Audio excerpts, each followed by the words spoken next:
Hello guys, कैसे हैं। राधे राधे, जय माता दी। आई होप आप लोग सभी लोग बहुत अच्छे से होंगे, बहुत मज़े में होंगे और बहुत स्वस्थ होंगे।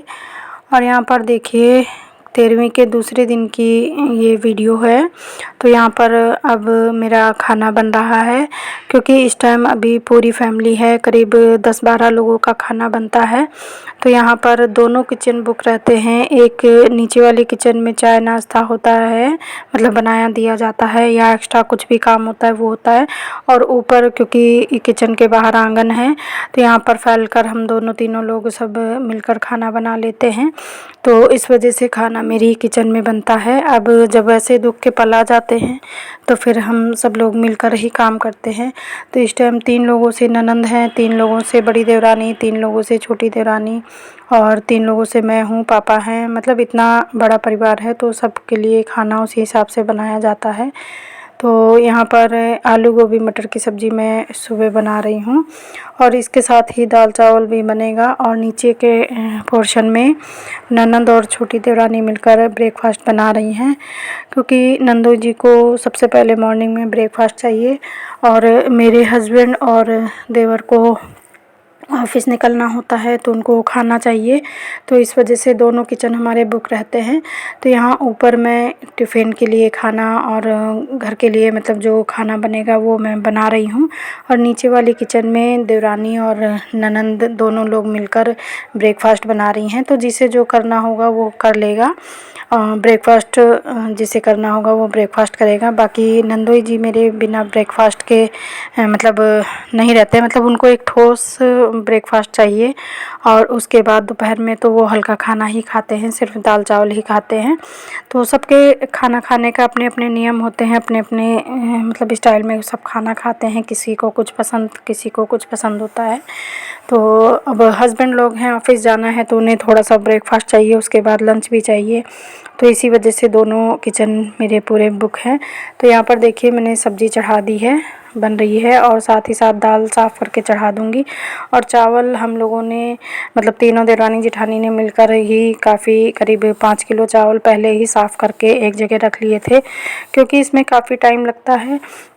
दाल में ज़्यादा बिनना नहीं होता है, ज़्यादा नहीं बिननी पड़ती है। पर चावल ये है कि घर के जो कूटे हुए होते हैं, तो थोड़े से कुछ टूटे होते हैं, कुछ साबुत होते हैं, और उनमें मतलब घर के कूटे में थोड़ा सा मेहनत ज़्यादा करनी पड़ती है। वैसे तो साफ़ सुथरे होते हैं, पर फिर भी उनको देखने में ज़्यादा मेहनत होती है। और जो रेडीमेड हम चावल लाते हैं वो सीधे सीधे ही, चावल क्या कोई भी चीज़ लाते हैं तो उसमें ज़्यादा बिनना नहीं पड़ता है हमको। तो यहाँ पर देखिए 5 लीटर का कुकर और 3 लीटर का कुकर दाल चावल चढ़ा दिया है, और सब्ज़ी मेरी बन गई है। क्योंकि नीचे ब्रेकफास्ट बन रहा है, कुछ सब्ज़ी वहाँ से भी बचेगी, तो हम सभी लोगों को हो जाएगी। और जो जिसको जो खाना होगा वो खा लेगा। और अब टिफ़िन बनाने के बाद, सबको भेजने के बाद, अब बारी है किचन को साफ़ करने की। वैसे तो मैं आप लोगों को बता ही चुकी हूँ कि जब दीपावली का टाइम था, तो 3-4 दिन पहले जब सफाई का टाइम था, तो मम्मी जी गिर गई थी, इनका हाथ फ्रैक्चर हो गया था। तो मतलब जब कुछ एक्स्ट्रा हो जाता है, अलग से कुछ हो जाता है, तो केयर वहाँ करनी पड़ती है। तो बाकी काम मैंने छोड़ दिया था। तब मेरी आधी किचन साफ़ हुई थी, घर की ज़्यादा साफ़ सफाई भी नहीं हुई थी, क्योंकि ननंद का बेटा भी आया हुआ था, छोटे बच्चे को संभालना, सर्दी का टाइम, और मम्मी जी की केयर करना, तो दोनों लोग हम बुक थे। देवरानी भी करती थी और मैं भी करती थी, तो बहुत ज़्यादा जैसे हर साल क्लीनिंग होती थी वैसे नहीं हो पाई थी। मतलब जो चीज़ जहाँ जैसे छूट गई थी वैसे ही छोड़ दी थी। बस ये समझ लीजिए कि डीप क्लीनिंग नहीं हुई थी, एक नॉर्मल ऐसे ही सफाई हुई थी जैसे हमेशा होती है। पर जैसे फेस्टिवल में होनी चाहिए वो चीज़ नहीं हो पाई थी। तो तब से अभी तक मेरा बस वही काम है कि थोड़ा थोड़ा हाथ मारते चलो, क्योंकि पूरी सर्दी फिर आप लोगों ने देखा ही कि मेरे बस हॉस्पिटल, घर, घर से हॉस्पिटल, यही चक्कर लगता रहा। उस पर मेरी भी तबीयत सही नहीं है, पूरी सर्दी हो गई मुझे भी, सांस की और पैरों में दर्द की शिकायत होते हुए। तो मुझे भी बहुत ज़्यादा परेशानी हुई, इस वजह से मैंने कुछ भी नहीं किया है। और अब जब होली का त्यौहार आया और साफ़ सफाई की बारी आई, तो ये फेस्टिवल भी अपने साथ परेशानियां लेकर ही आया। जिस दिन होली जलाई जाती है उसी दिन मम्मी को हॉस्पिटल मतलब दिखाने जाना था। तो उस टाइम मेरे पास टाइम नहीं था। मैंने कहा जो फेस्टिवल में जो खान पान बनता है, गुजिया वगैरह, नमक पारे वगैरह, तो थोड़ा बहुत मैं बना लेती हूँ। तो मैंने अपने बेटे के साथ भेज दिया था क्योंकि सभी लोग ऑफिस में बिज़ी थे, तो हम ही माँ बेटे जाते थे दिखाने के लिए। तो होली से एक दिन पहले जिस दिन जलाई जाती थी, तो मेरा बेटा उनको जो पैर में दिक्कत थी तो वहाँ लेकर गया था। तो इस वजह से ज़्यादा साफ़ सफाई नहीं हो पाई। मतलब होली पर भी ये समझिए कि कहीं कोई भी कर्टन और स्पेशल सफाई, बेड सोफ़ा, कुछ भी ऐसा नहीं किया था मैंने। कोई बेडशीट, या ऐसा कह लें कि जब कुछ अनहोनी होनी होती है तो फिर मतलब हमारा मन भी बड़ा उदास हो जाता है। हम जान नहीं पाते हैं कि कल क्या होने वाला है, पर उदासी हमारे मन में ही आ जाती है। तो काम तो हम लोग कर रहे थे पर हमारा मन नहीं लग रहा था 2-4 दिन। और होली का फेस्टिवल भी हमारा ऐसे ही गया था और वीडियो भी नहीं बन पाए थे क्योंकि आप समझ सकते हैं कि अगर मैं एक यूट्यूबर हूँ तो बहुत ज़्यादा नहीं, अगर मैं चोरी से भी वीडियो बना रही हूँ तो फेस्टिवल्स के थोड़े बहुत तो मैं वीडियो बना ही सकती थी। पर जो थोड़ा बहुत मैंने बनाया भी था तो वो जब बीच में नहीं आ पाए और मोबाइल का स्पेस भर गया था तो मैंने डिलीट कर दिए। तो मतलब जब कुछ बुरा होना होता है ना, तो ये कह सकते हैं कि हमारा किसी चीज़ में मन भी नहीं लगता है। तो यहीं पर खाना वाना बनाने के बाद काफ़ी ज़्यादा आज 13-14 दिन से किचन में खाना बनता था और बस सफाई का ध्यान नहीं हो पाता था। इतने लोग रहते थे घर में, कोई आ रहा है कोई जा रहा है, तो मौका नहीं मिलता था। आज थोड़ा सा मौका मिला तो फिर आगे सफाई की है, भी अच्छे से डीप क्लीनिंग नहीं की है। ये तो जब बिल्कुल फ्री हो जाऊंगी मैं तभी मैं कर पाऊंगी। अभी तो बस जैसे हम डेली रूटीन में करते हैं उसी तरह से मैंने साफ़ सफाई की है।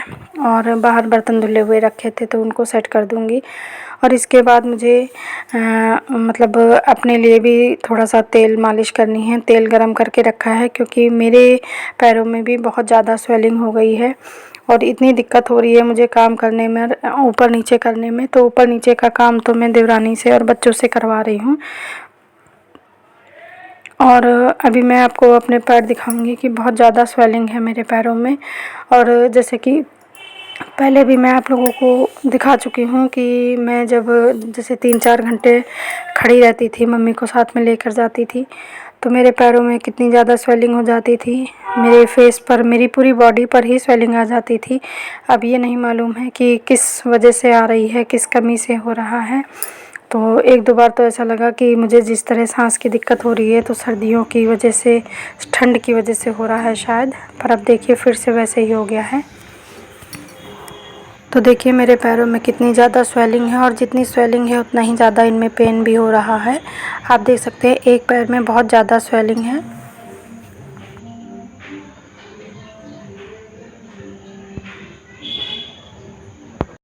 मेरे पैरों में इतनी ज़्यादा स्वेलिंग हो गई है, पता नहीं किस वजह से आती है। आप लोग देख सकते हैं कि कितनी ज़्यादा स्वेलिंग है मेरे पैरों में। और ये पता नहीं किस वजह से है, भाग दौड़ पड़ रही थी इस वजह से है, या जब मम्मी थी तब भी मैं जब कार्डियोलॉजी जाती थी 4-4, 5-5 घंटे, 6-6 घंटे खड़े रहना पड़ता था, तो उस टाइम भी मैं ऐसी तरह स्वेलिंग थी। अभी मैंने अपना चेकअप कराया है तो टाइफाइड निकला है और प्लेटें थोड़ी सी कम निकली हैं। तो जब मम्मी जी बीमार थी तो इस वजह से मतलब घर में भी काम इतना हो जाता था, फिर उनके केयर करो, तो इस वजह से अपना केयर नहीं हो पाता था। तो बस किसी तरह मेडिसिन ले लेके उनको दिखाने जाती थी, घर का काम करती थी।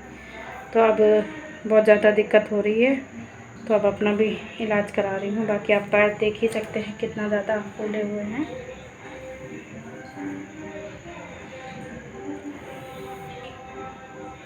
दोनों पैरों में ही स्वेलिंग है और काफ़ी पेन हो रहा है। अब थोड़ा सा काम से फ्री हो जाऊँ उसके बाद जाऊँगी दिखाने के लिए। अब अपना भी ट्रीटमेंट लूँगी पूरा। और अब दोपहर का टाइम है तो मैं और देवरानी दोनों लोग जा रहे हैं हॉस्पिटल दिखाने के लिए, क्योंकि 2-3 दिन की मेडिसिन लाए थे तो वो मतलब ख़त्म हो गई थी। उन्होंने दोबारा बुलाया था।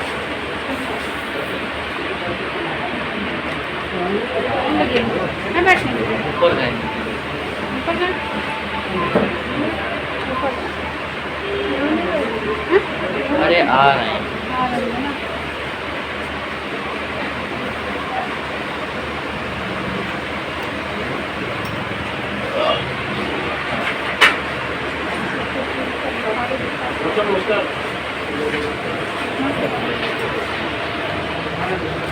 अरे सुनो, दो पिला दी ना।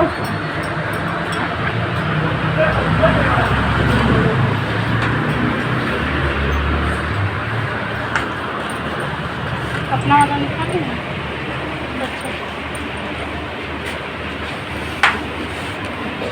मेरा रिपोर्ट डाली ना उधर मांगे अच्छा। तो यहाँ पर मैं और देवरानी दोनों ही डॉक्टर को दिखाने आए हैं और दोनों का जो रिपोर्ट निकली थी दोनों के टाइफाइड है और ब्लड भी दोनों लोगों के कम हैं और इसके साथ ही मेरे तो प्लेटें भी कम हैं। इस वजह से अब दिखाना पड़ेगा। और साथ ही साथ मैंने इनसे पूछा था कि पैरों में स्वेलिंग किस लिए आ रही है, किस वजह से, तो बोल रहे थे कि उसमें हीमोग्लोबिन की कमी होती है, प्रोटीन की कमी होती है, तो इस वजह से हम मतलब दिक्कत आ रही है, पैरों में स्वेलिंग हो रही है। तो इसके लिए उन्होंने काफ़ी मेडिसिन दी है और उसमें कह रहे थे प्रोटीन वगैरह बढ़ाने की टैबलेट भी दी है और हीमोग्लोबिन भी सही हो जाएगा, तभी ये सारी दिक्कतें हमारी ख़त्म होंगी। तो यहाँ पर देखिए देवरानी दिखा रही है।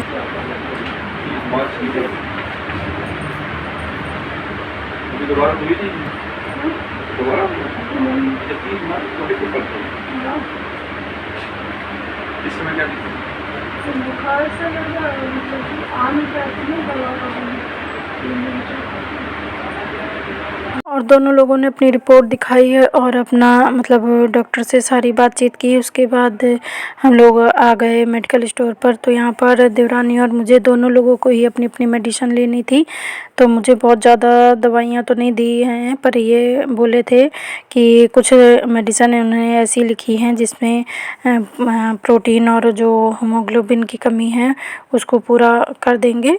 तो यही है मेरा आज का छोटा सा ब्लॉग। अच्छा लगे तो लाइक शेयर एंड सब्सक्राइब कीजिएगा। Bye bye.